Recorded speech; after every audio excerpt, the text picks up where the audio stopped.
Assalamualaikum warahmatullahi wabarakatuh. Bismillahirrahmanirrahim. Wilujeng enjing ka barudak kelas 5 Sampurasun. Dinten ayeuna tepang deui sareng pangajaran bahasa Sunda. Bapa bade neraskeun materi ngeunaan pangajaran kadua barudak. Kumaha kabarna, sehat?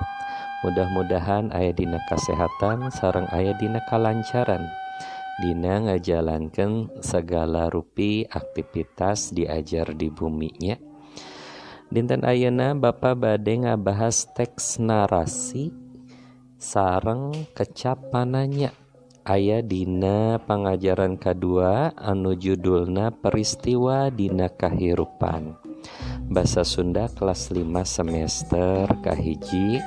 Bukuna Geger Sunten. Anu disebat teks narasi ku Bapa dijelaskeun deui nyaeta bacaan anu mangrupa karangan nu ngajelaskeun hiji kajadian peristiwa kalawan rinci dina babagian waktu. Secara bahasa Indonesiana tiasa diartikeun bacaan berupa karangan yang menceritakan atau menjelaskan suatu peristiwa secara detail berdasarkan urutan waktu. Eta nu disebat teks narasi. Ciri-cirina di dieu aya 5. Anu disebat teks narasi teh biasana kahiji mangrupakeun carita, kisah atawa peristiwa. Nu kaduana disusun ku sababaraha paragraf nganggo bahasa gaya bahasa naratifnya bahasa umum. Nu katiluna oge kronologi atawa urutan caritana teh dijabarkeun kalawan jelas. Nu kaopatna dina eta carita ngandung peristiwa hiji kajadian atawa konflik.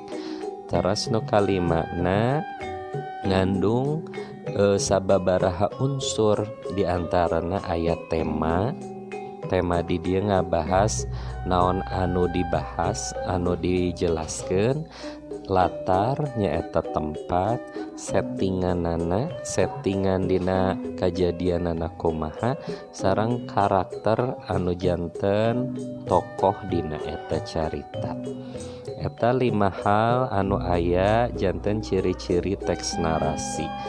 Ayeuna urang lebet barudak kana pangajaran kadua dina buku paket dibuka halaman 16 nya basa Sunda urang. Di dieu aya peristiwa kahirupan. Peristiwa dina kahirupan teh seueurupina aya peristiwa anu pikabungaheun yang membuat kita senang, pikasedihieun, teras peristiwa anu hese dipohokeun kusabab ngandung kesannya.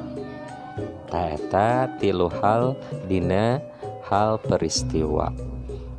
Contoh teks narasi dina halaman 16 ieu Bapa bade ngajabarkeun narasi anu judulna Paingan Teu Meunang Momotoran. Sok geraku barudak dibuka di halaman 16. Di dinya aya gambar anu tabrakan motor nabrak mobil. Tah dicaritakeun dina carita eta teh anu janten tokohna Odin sareng Bunbun. Odin teh sataacana ku indung bapana teh dilarang atawa dipahing ulah momotoran kusabab umurna can dewasa, can ngagaduhan SIM oge can nepi kana umur 17 tahun. Kusabab Odin teh nya ngarasa panasaran jeung aya Bunbun anu ngajak ulin teh kana momotoran, atuh gancangna carita eta Odin teh diajak ku Bunbun momotoran. Latar di dieu ngabahas tempat hareupeun puskesmas kajadian tah motor anu ditunggangan ku Bunbun teh ngadadak nabrak mobil di hareupeun puskesmas nu janten latarna teh settinganana tadi motor bun-bun nabrak mobil. Didinya dicaritakeun karakter Odin teh kumaha nyaeta teu nurut kana omongan indung bapana. Anu tungtungna Odin ngarandapan atau mengalami kejadian kecelakaan. Sok sacara lengkapna ku barudak dibaca carita narasinanya. Oge engke aya pertarosan 10 soal anu kerda dikerjakeun di halaman 18 na. Sajabi ti eta oge dihandapeunana di halaman 18 kene aya anu tema nate Cikaracak ninggang batu. Cikaracak dihandap dijelaskeun Cikaracak teh nyaeta cai karacak. Naon karacak teh cinyusu mapai akar tatangkalan. Ari cinyusu naon di dieu dijelaskeun cinyusu teh cai anu kaluar tina sumberna. Yuk geura urang dibaca deui teks narasi nanya anu mangrupakeun dongeng di dieu mah. Tah dicaritakeun aya tokoh nate santri sareng kiai. Nu mana santri eta tos masantren sakitu lamina tapi elmuna can kapanggih. Teu mendakan wae elmuna teh teu kataekan wae. Tah anu janten latar dina eta carita teh ketika atawa nuju santri pamitan ka kiaina bade mulang ti pasantren lewat ka hiji jalan gekwe istirahat handapeun tangkal kai. Tah anu janten latarna teh handapeun tangkal kai. Settinganana kumaha dina handapeun tangkal kai eta teh ningali cinyusu mapai akar tatangkalan tadinya nyak celakan kana batu. Terus kapikir ku santri eta teh eta batu nu sakitu teu asna ari kacaklakan cai terus-terusan mah geuningan jadi legok gitu.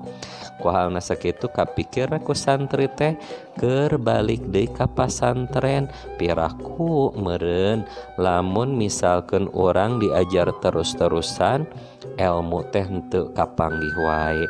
Nah ku halna sakitu dijelaskeun we karakter si santri saatos ngalakukeun perjalanan atawa kaluar ti pasantren eta manggihan kajadian kitu. Tuluy balik deui ka pasantren teh kalawan mawa sumangat deui kana ngajina. Di dia dicaritakeun karakter santrina teh soson-soson diajar teh getol, giat, rajin. Tepi ka hasil pamaksudanana. Eta dongeng nu kadua dina teks narasi anu dijabarkeun nya. Sadayana aya dina buku di halaman 18 dugi ka halaman 20 hiji. Sok dibaca di bumi. Sajabi ti eta Bapak oge bade ngabahas kecap pananya. Di dieu aya sababaraha kecap anu tos ku Bapa dicatet. Aya kecap saha, naon, iraha, kunaon, naon sababna, di mana, sareng ti mana. Eta sadayana kecap teh tiasa digunakeun kanggo ngadamel kalimah pananya. Kumaha cenah kalimah pananya na di dieu dicontohan nomor hiji. Sok ditingali deui ku barudak aya di halaman 22 nya dina buku paketna. Contoh kahiji, urang dieu keur tunggara sabab lemburna kabanjiran. Di dinya aya anu dikurungan nyaeta kalimat lemburna kabanjiran anu bakal jadi eusi tina pertanyaan.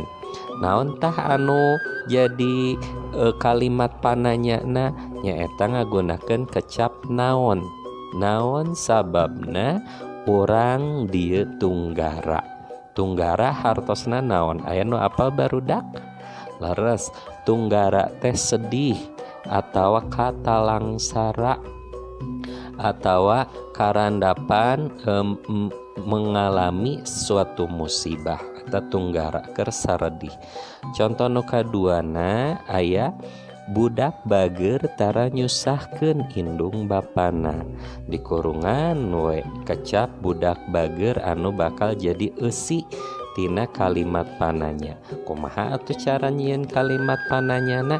Ngagunakeun kecap nu tadi teh salah sajina nyaeta saha anu tara nyusahkeun indung bapakna teh.